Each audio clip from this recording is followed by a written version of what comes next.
Hello YouTube, Sam here from youtube.com/onlivegamer for the new Boston, and in this tutorial we're going to be working on the person application.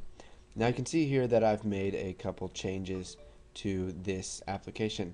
I added a list box called list people, which will store instances of the person object so that we can add a whole bunch of people to our program.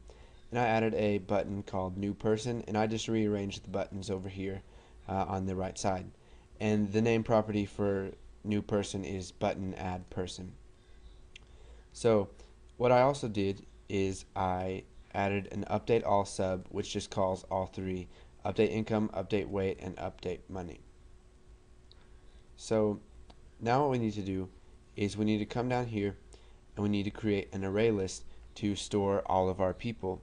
So we'll do this by typing private my people as new array list. So this is what we're going to use to store all of the people that are created. So now what we need to do is add a method that will add people to the array list. So we'll just go ahead and come down here and we will type private sub add person, and we will just add by val the name. So whenever a new person is created, they're going to have to supply us with the name. So by val name as string, or let's just do pname. And we'll go ahead and enter, and it'll fill all of this in for us, the n sub.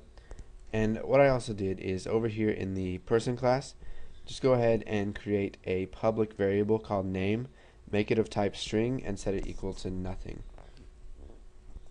Okay, so now what we're going to do is we're going to come back here in form1.vb, and whenever they add the person, we're going to declare my new person as new person. So now that we've created a new person, we need to set some of the values for it, or one of the values. So we'll type my new person dot name equals pname.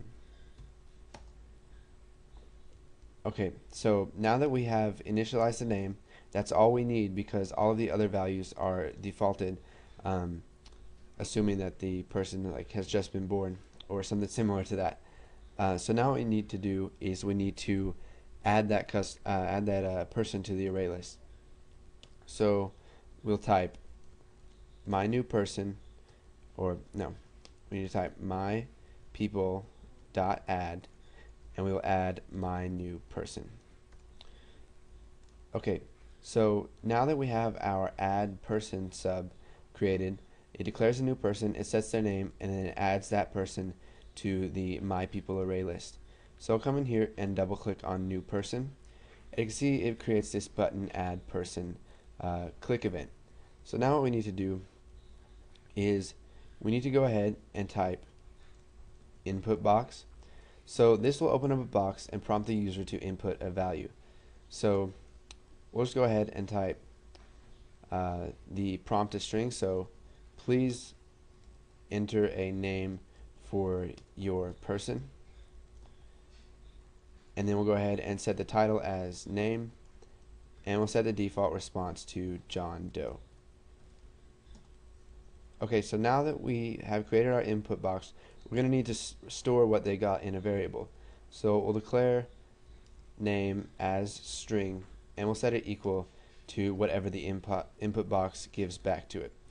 So now we need to create a person. So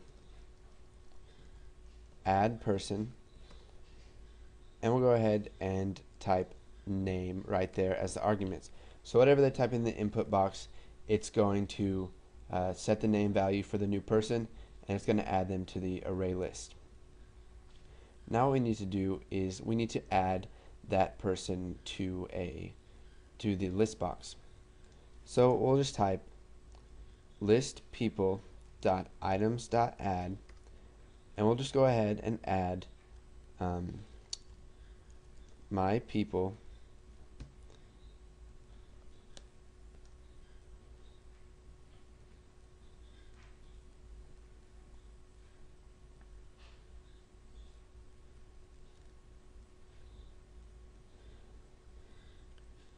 So now what we need to do is add that person to our list box.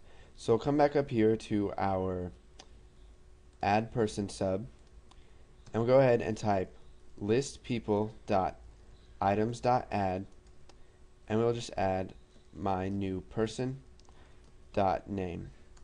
So it's going to add the name of the person. So let's go ahead and run this, and we'll bring it down here if it'll stop resizing, and we'll go ahead and click new person. So now we need to enter a name for our person. So I'll just go ahead and enter Sam, and then click OK, and you can see it adds Sam to our list box. So go ahead, type this code in. If you don't understand what it is, you can leave a question in the comments, and I'll try to respond to that, and make the changes that I showed to you at the beginning, and maybe even go on by yourself without looking at the next tutorial, see if you can learn on your own. But if not, stay tuned for the next tutorial where we are going to be working more on this application and how to access the different people that we have stored in our list box. So thanks for watching.